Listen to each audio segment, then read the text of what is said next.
Sadhguru's teachings.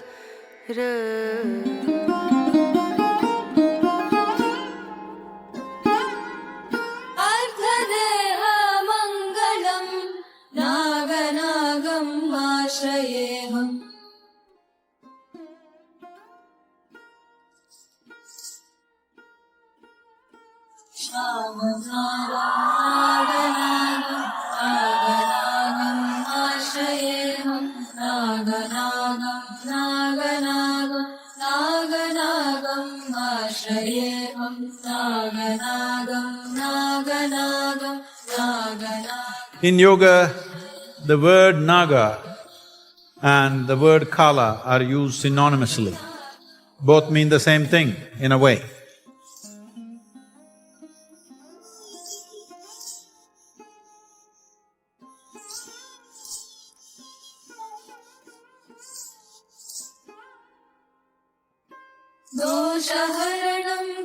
Why would snake and time mean the same thing? Time, as we know it, in terms of seconds, minutes, hours, days, months, years and decades and centuries and millennia, the time that we know in our experience is essentially an outcrop of an infinite space whose nature is timelessness. Probably these names are just heard, probably nobody really bothers to ask why they are named like this. You have heard of certain snake being called Ananta. Ananta means eternal. So there is one snake which represents eternity. This is why the Kala Sarpa is in the form of infinite symbol or infinity symbol, that is representing eternal, it is a Kala Sarpa. There is another snake which is called a Shesha Naga. You heard of that? When the creation collapses,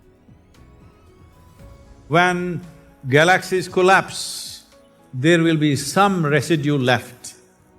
That is the Shesha. If you have learned mathematics in a local language in India, you would know Shesha means the residue in the mathematics.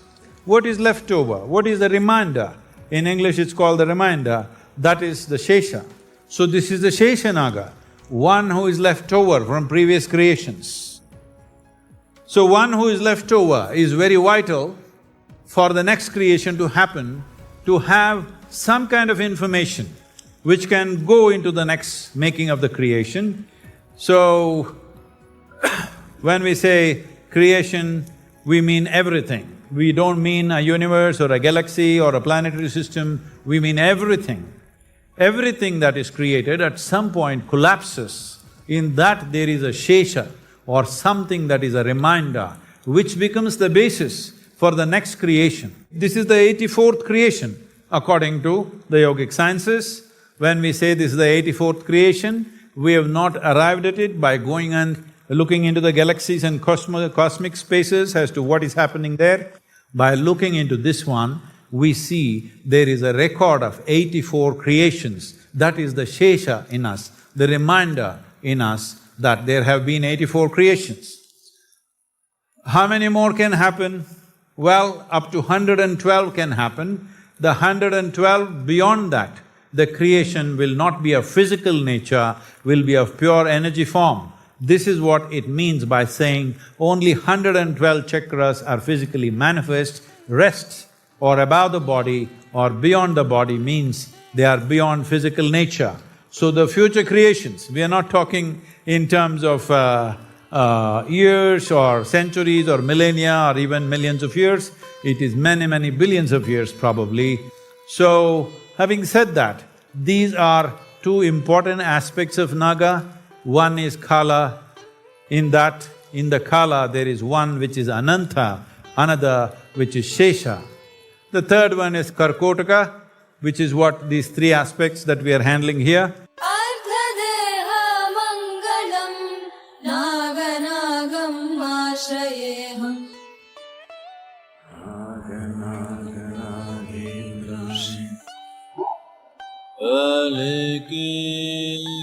There has not been a single civilization where there is no usage of snake as access to deeper dimensions of life.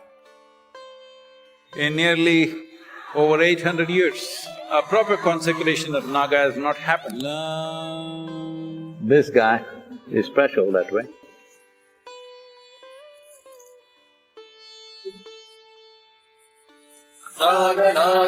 This is about divinity rising within a human being who is willing. So, there are two kinds of Kala Sarpa Yoga. One kind is to enhance one's lifespan, another wants to curtail their lifespan. The Naga is sitting here, he's a Kshetrapala. Kala and Naga are the same things, they are beyond physical nature. My exploration, my ability to see things have been largely aided by the Naga. Nagendra haraya trilochanaya bhasmangaragaya maheshwaraya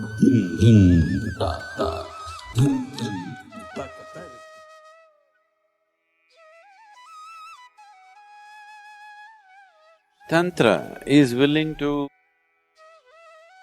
use the mind in a certain way.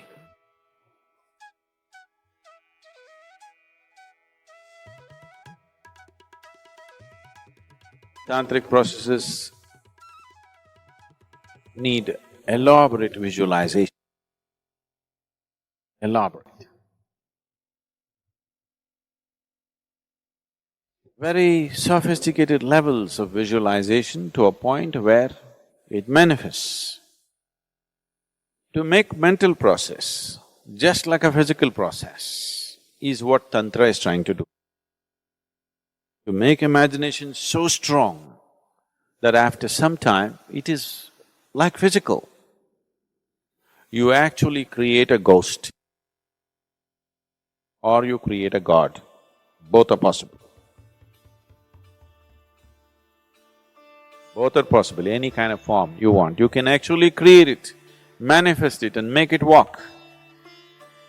You know, like I was probably at that time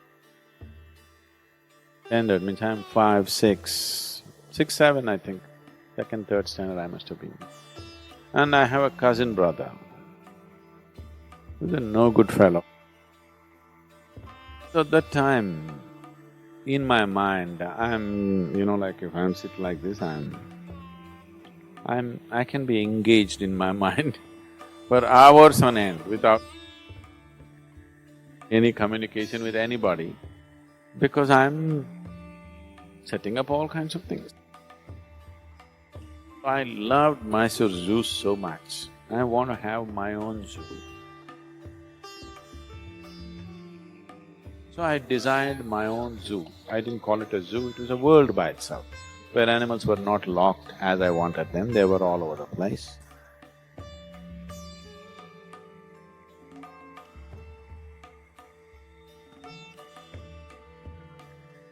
Lots of animals, and of course I had a rhinoceros and…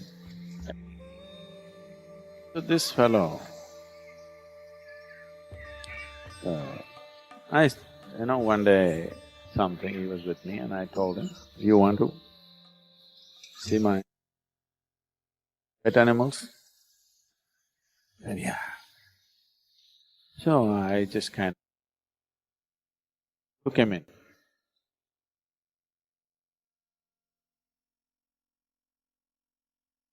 I just started talking to him and I sat with him and I told him, see, this is it, can you see this, can you see this, can you… Every day he wants to go. Couple of times I allowed because he had something that I wanted. After that he has nothing but he wants to go every day. And every day I have to sit with him and take him in. He got addicted to it. I'm saying, it can become so real.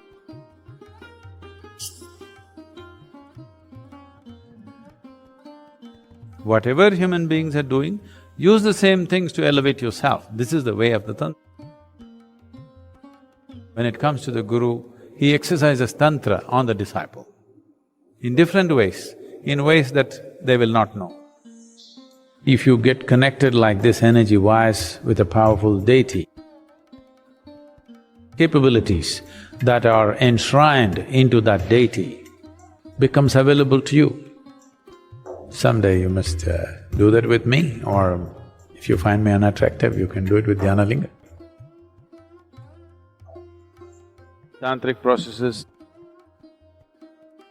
need elaborate visualization. You will see Parvati wanted to have a child.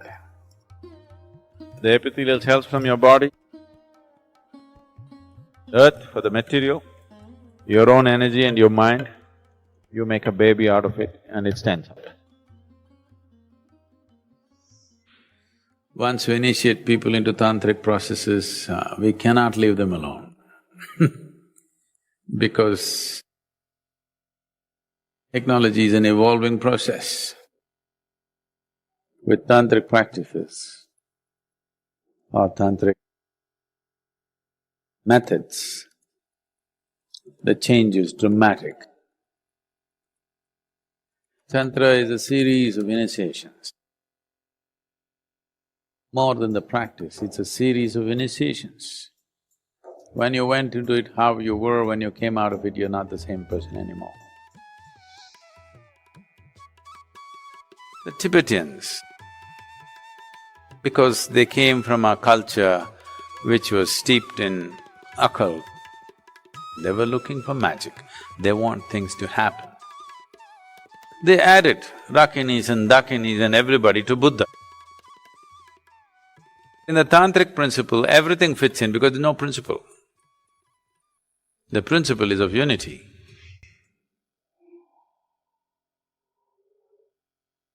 So, Kailash is known as the Tantric mountain. He found Padmashambhava as an 8-year-old boy. It might have been a completely different realm altogether. And they did phenomenal things, which could have never been done with simple meditative processes.